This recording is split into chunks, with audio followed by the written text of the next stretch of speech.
My man. Ha!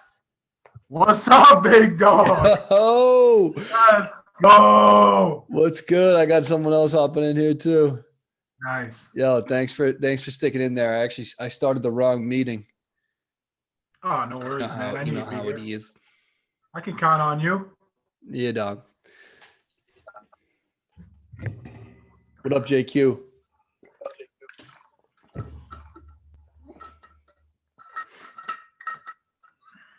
Oh, frick yeah. This is beautiful. All right, we'll get right into this. What's up, Martin? So Thriller, you're obviously well versed in breath work. So you said you've done box breathing, and you had one other thing, I think, right? Do you do Wim Hof as well? Not Wim Hof. I actually connected with Oxygen Advantage, and they sent me a mask, and I've Sick. tried to use their mask in some running, some sprinting. Okay, so Um, you have one of these guys. yes, sir. All right, cool. That's dope. So what, JQ, what's going on, brother? And then you said you've just basically taken in what I talked to you about like a while back at Lakers, right? Yeah, pretty much. All right, cool. And so Thriller, what did you think about the mask? And have you been finding like a way to use it consistently, or what are your thoughts on it? Over the summer, I used it quite a bit. Yep. And then kind of as I've noticed in the fall, I'm not getting outside as much to Yep. train. So I was wearing it in the gym, and I kind of was getting like, no, at my gym, no one wears masks. So it was like, is this Well, guy? it's also weird because it makes your breathing loud as shit. Yeah, yeah. Darth Maul in this bitch. All right, cool. So you were just throwing it on and kind of seeing what happens. Yeah, exactly. Cool. All right, word. All right, fellas. So yeah, we're getting going a couple minutes late here. Either you guys need to bounce at 8:20, or are we cool to go to like 8:25? Is that cool? Yeah, it's fine. Yeah. All right, cool. So thanks for hopping in here, fellas. Appreciate it. This is my first time kind of like really focusing on this as a coach, like to relay this information as a coach in real time. So this is sort of like a trial for me, but my hope is to, establish a little bit of like the functional breathing patterns at rest, like for today, is about breathing at rest. And then like at the very end of this session, we'll like get the blood flowing a little bit. And when I became an Oxygen Advantage instructor, like as a coach, as I'm watching another coach potential coaches, it's like I'm always thinking like in that mentality. And it was just like so much science. Like it wasn't that much practice. I'm going to try to like reverse that. Like, I don't want to talk about the science that much. I'll answer questions, but I kind of just want to like get reps, just do it. Yeah. Do it. That's why I try to make it short and sweet. So that's the focus. And today is breathing at rest. So the first thing I want to do, which is different than like the essence of the Oxygen Advantage, is we're going to bring attention to our breathing with in through the nose and out through the mouth to kind of kick the session off. We can use this to fire things up, or we could use this to cool ourselves down. So we'll just get this in right here. And when we do these, you're going to go, we're looking for full breath. So you're going to try to expand your lungs, kind of wake up a little bit. And so when you breathe in through your nose, you're going belly breath into a chest breath. So belly and then chest. So in that order, no pause in between. All right. And then when we exhale, I want you to push your tongue to the back of your mouth and then through like pursed lips. So slightly exhaling through a small slit in the lips. It's like fogging up a mirror. So we're going to do like 3 big breaths here. All right. On me. Ready? So finish an exhale and in.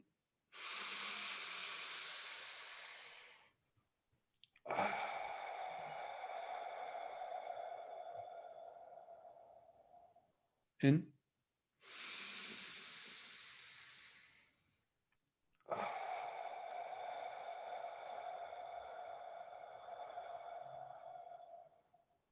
In.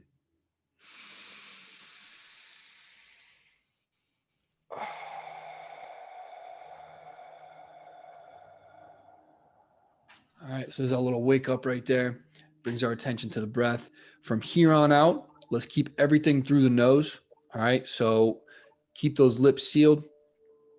And the very first concept, I would think of this as 5 parts. Excuse the background noise here, but we're going to think of this as 5 parts. Part 1, and this is the roof of the house. All right, there's a roof, there's a foundation, and there's 3 columns. So the roof of this house is that you're going to use your nose exclusively, all right, for a number of reasons, science, blah, blah, blah. It's an organ. It's meant to breathe. That is the sole function of your nose is to breathe. So we're going to use that exclusively for these next 15 minutes here. So keep that lip sealed. If you want to use mouth tape, go nuts. This would also be a good time to throw the mask on. You don't have to. It's all good. That's the main theme. Underneath that, as our foundation, is posture. All right. So the roof is using your nose. The foundation of this house is posture. And the first piece of this posture is tongue posture. So we're going to push the tongue to the roof of the mouth. And about 85% of it should be touching and like kind of rubbed up against that top of your teeth. All right. So that should open up your airway, slightly push your jaw forward. When your tongue's in the correct position, you should start to find that good spinal posture as well. As we let our mouth open and we mouth breathe, it's a lot easier to sort of slump and let that tongue droop. So really simple start, right? Use your nose, have good posture, right? So now we get into like, those are the two, the top and the bottom, but these 3 columns are sort of how to use your mind to control your breathing. These three columns. And the first one is what we'll call light breathing. Light breathing. All right. This also referred to as biochemistry. So it gets into the science a little bit, but essentially all we're doing with light breathing, I'm just going to pull up this graphic, is understanding that if we look at how much air we're pulling into our lungs, and you look at this first portion, this is just what you're doing right now. This is just your normal nasal breathing, inhale, exhale. When you're focusing on light breathing, you're going to take in less air and you're going to slightly extend your exhale. And what this should do, this should bring on a feeling of slight breathlessness. Okay. You should feel that as you inhale, you should actually feel that, man, I wish I was taking in a little more air right now, but I'm just deciding not to. All right. That's how it should kind of feel the whole time. And then what you want to look out for in this little oopsie whoopsies section is if you don't take in enough air, if you try to breathe too lightly, you'll get to a point that you kind of take like a sharp inhale, like unintentionally. And so we're trying to find that balance, right? So you're taking in less air than what you're normally breathing, but not so little that we lose control. We're trying to live in this light breathing stage. And then the other thing I want you to see with this graphic is at the end of the exhale, there's a little pause right there. And that's sort of where like the magic happens with this whole Oxygen Advantage program. We start to do more in that pause. And when we do testing in weeks to come, we'll test this for time. How long can we hold this before we sort of have a reaction? That's one of the tests. One of the other tests is right after this exhale, we'll pinch our nose and we will take how many steps we can take. And then as we get further along, we'll pinch our nose after an exhale. We'll walk, we'll jog, we'll sprint, and we will actually try to go full out effort. And that's kind of where the magic happens with intentionally creating a surplus of CO2, right? We're not giving ourselves oxygen.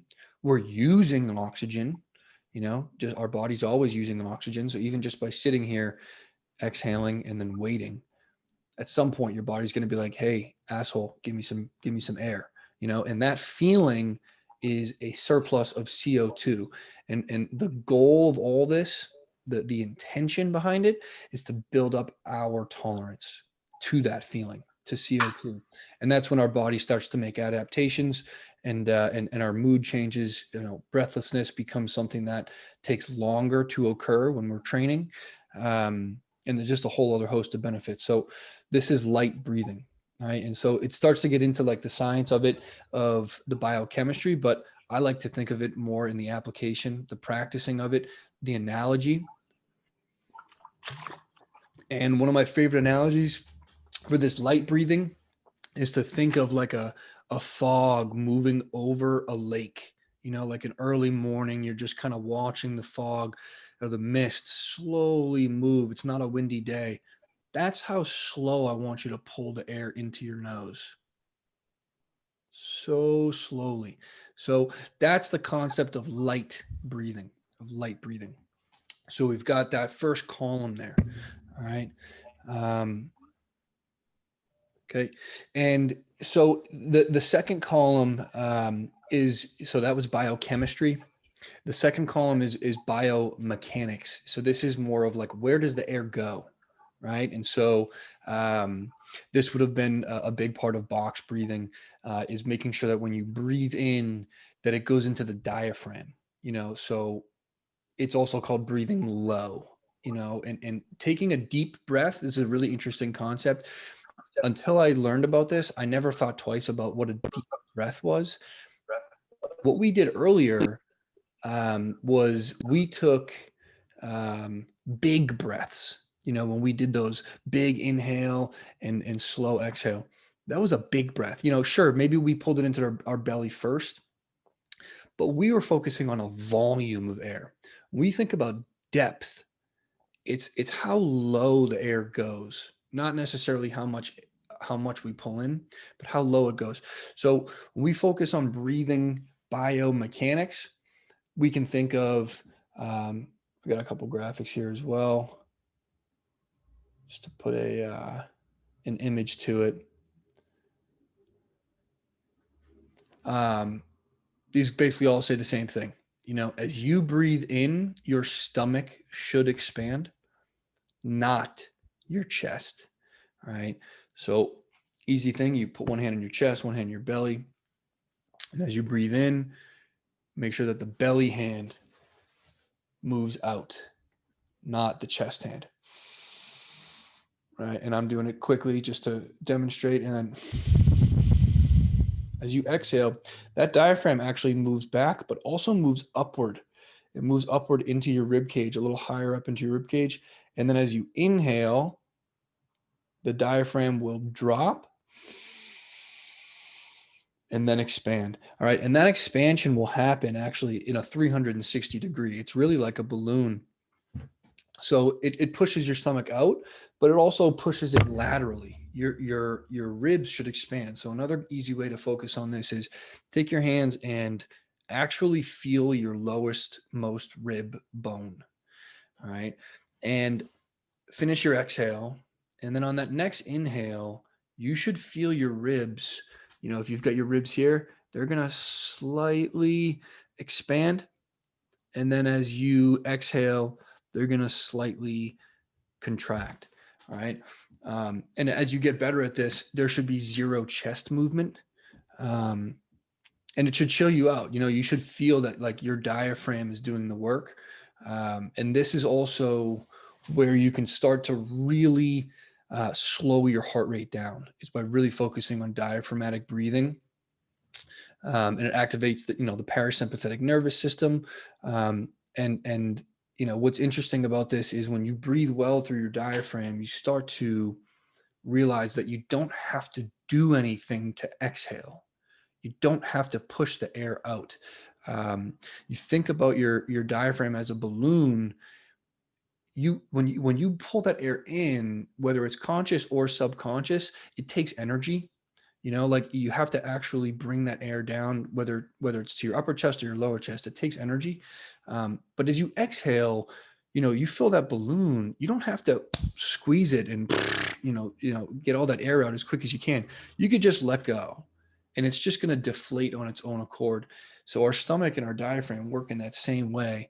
And if you were to like have like a real time heart rate monitor on, what you'll see is your heart rate will slightly rise on your inhales and it will drop on your exhales from breath to breath. It's not that we live at this heart rate and this is where we're at.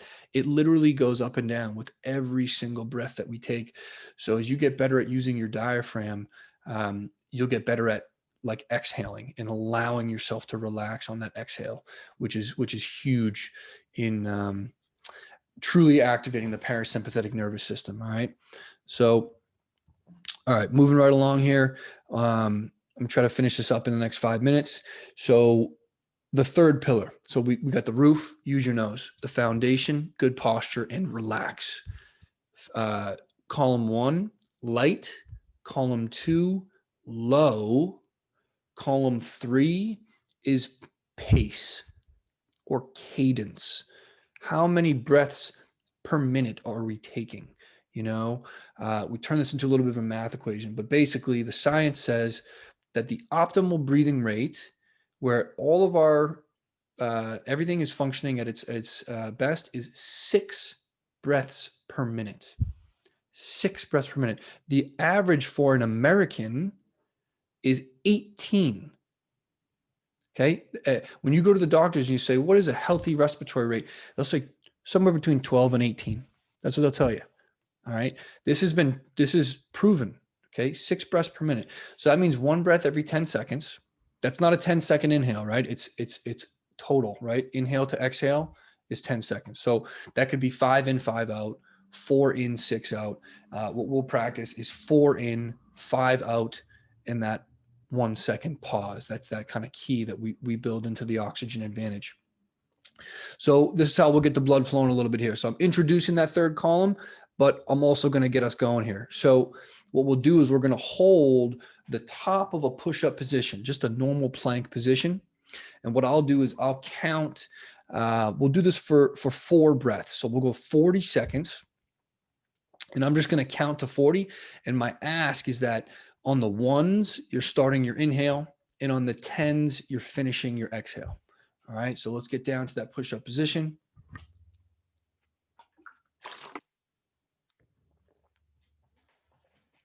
Ideally, this is both light. Of course, it's through the nose, and of course, you want good posture. And ideally, it's both light, like you shouldn't be loud, right? Low, as you pull it in, it's into the belly. And then the cadence is really the main focus. But if we can tie everything together with this, that's great too. All right, so let's get to that position. Finish and exhale.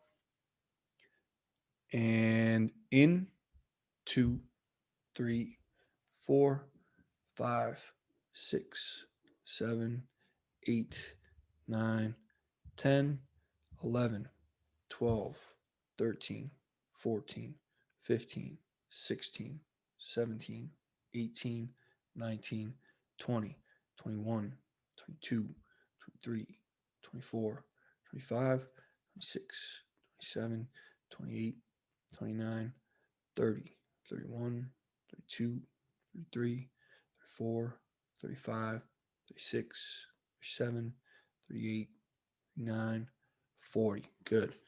And relax, come back to that same position you were just at before we started this exercise, and then see how quickly you can get your breathing to be light, low, and slow.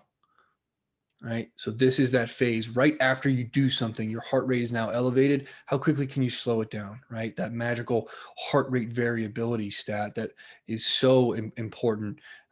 This will help you with that. And Bill, I was really excited to talk to you about this, and this is something that I've been putting a lot of thought into, like really recently, as I'm getting more serious into like training, for lacrosse, is like when you're going hard as shit, like it's all out effort, whether it's on the floor or on a set, it's like it's so primal, like it's so like it is fight or flight. That's when we allow ourselves to enter fight or flight. But then how quickly do we dial it back to this? And that becomes part of the training, where sometimes I won't open my mouth for an entire training session. And then sometimes I'll allow myself, in those couple moments that it's really like the hardest 2 or 3 reps of the hardest set, but that's it, you know? And then I'll go some days where I'm like, let's just see what happens with my breathing, just something, for context for you with your training, just to think about. And then lastly, guys, what we'll do right now is these 5-second breath holds on that exhale. All right. So this is sort of like recovery breathing. You can also use this as a warm up, to, again, get used to that carbon dioxide buildup. All right. So we'll just do this on my count here. So finishing on an exhale, exhale, exhale, and in, 2, 3, 4, out, 2, 3, 4, 5, pause, relax, and in, 2, 3, 4, out, 2, 3, 4, 5, pause, in, 2, 3, 4, out, 2, 3, 4, pause. And now go back to just breathing normally with maybe like a 1 or 2 second pause. And again, like I know we'll be able to continue with this as the weeks go on. And what I'll do next week is I'll introduce more of like the quantitative way to like track your progress. There's a couple different ways you can do it. But what will happen as you get better at this, those pauses after your exhales will become more common, more frequent, and longer. That's what will happen, as your what's called your BOLT score increases. So, as that tolerance to CO2 increases, those pauses after exhales will increase. And then anytime you need to just kind of chill out or get fired up, I like these. Again, this is my Marty twist on this whole approach. These huge, full lung expanding breaths that we go in through the nose and out through the mouth. So let's finish with 3 of those and we'll call it a day. All right. So finish an exhale on me. In.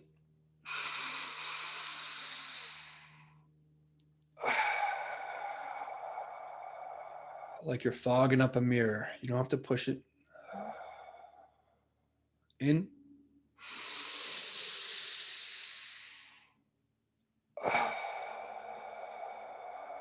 Make this last one the biggest breath you could take in. In.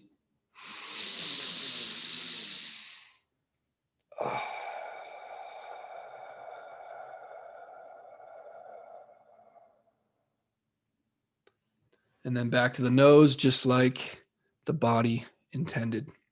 All right. So that'll be it for today, guys.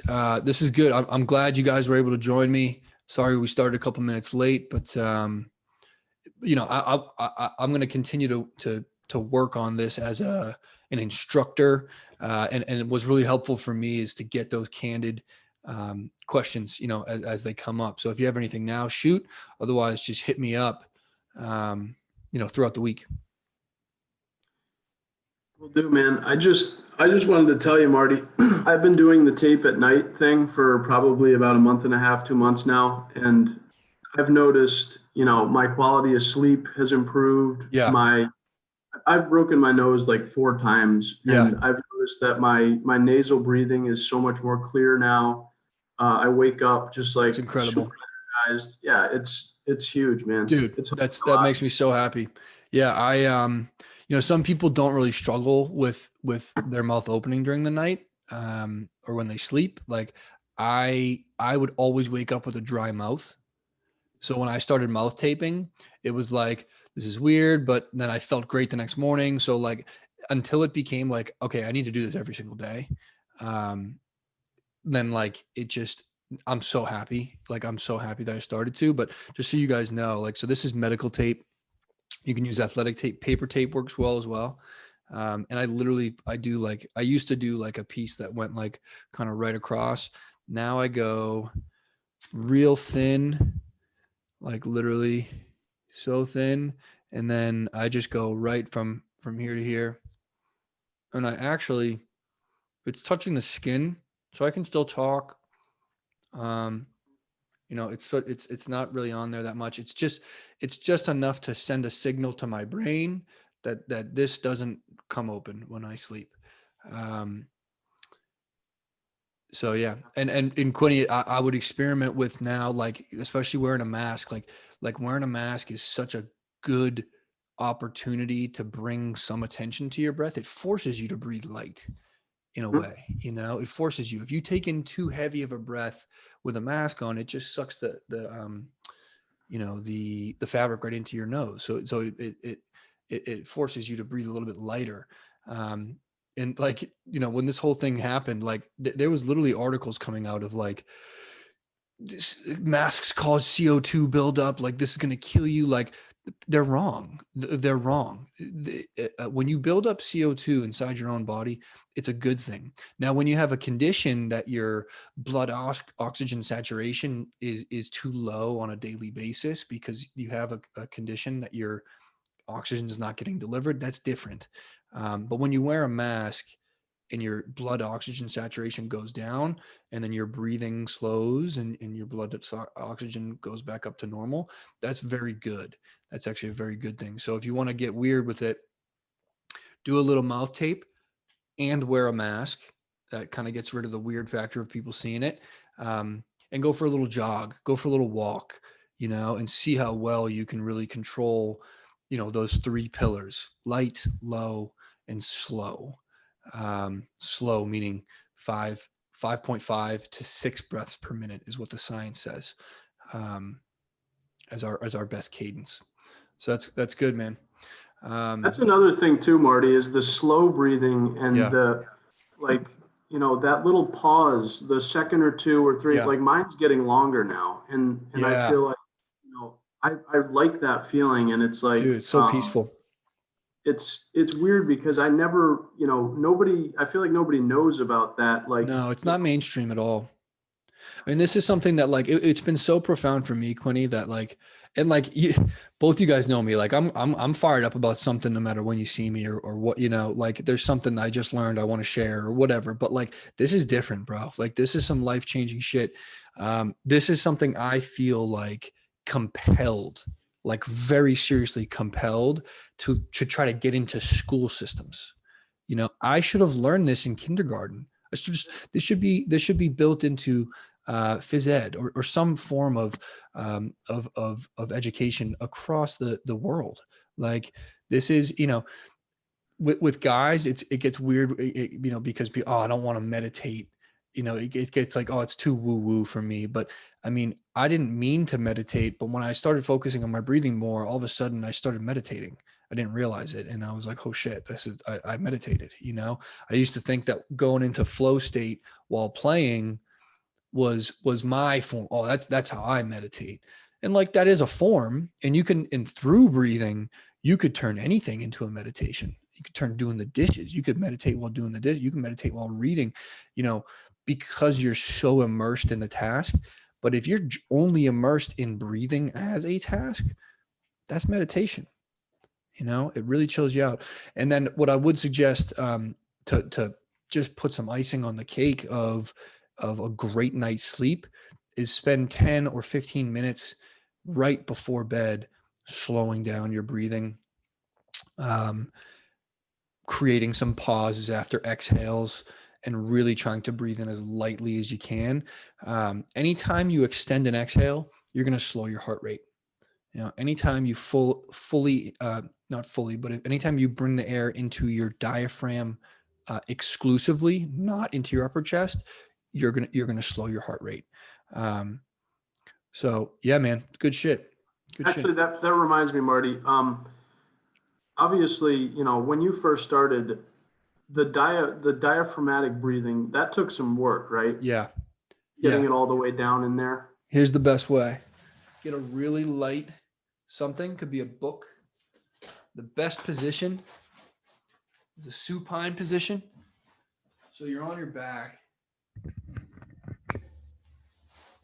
with your knees bent, feet flat on the ground.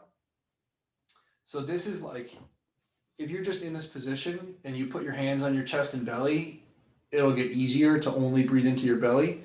But then if you put like a weight, you could literally make, this could be like a 3-pound dumbbell or whatever, and just let that rest right on your belly button, essentially a little higher than your belly button. And then like completely relax. And you move that weight with your diaphragm.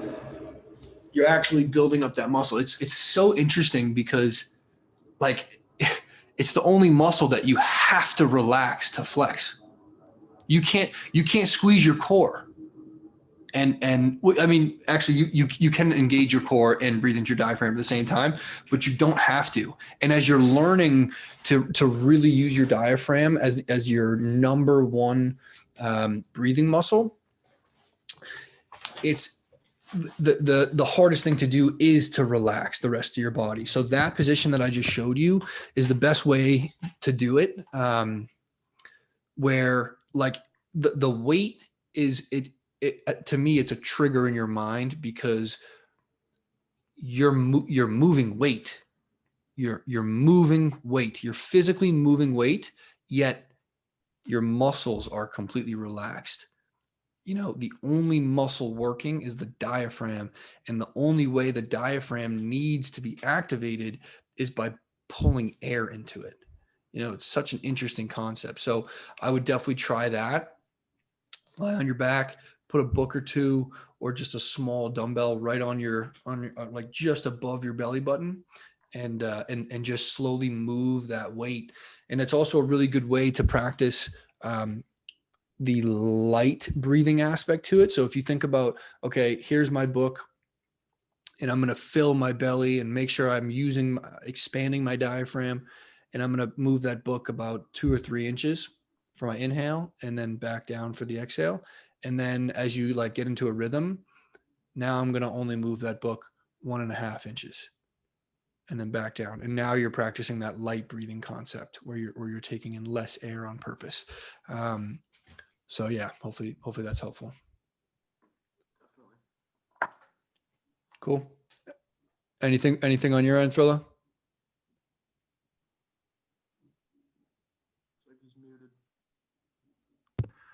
So as far as like an immediate takeaway, how would you recommend breathing while training, let's say at a not extremely intense, like not conditioning level, but a higher end, like just how you would normally train on any given day, Yeah.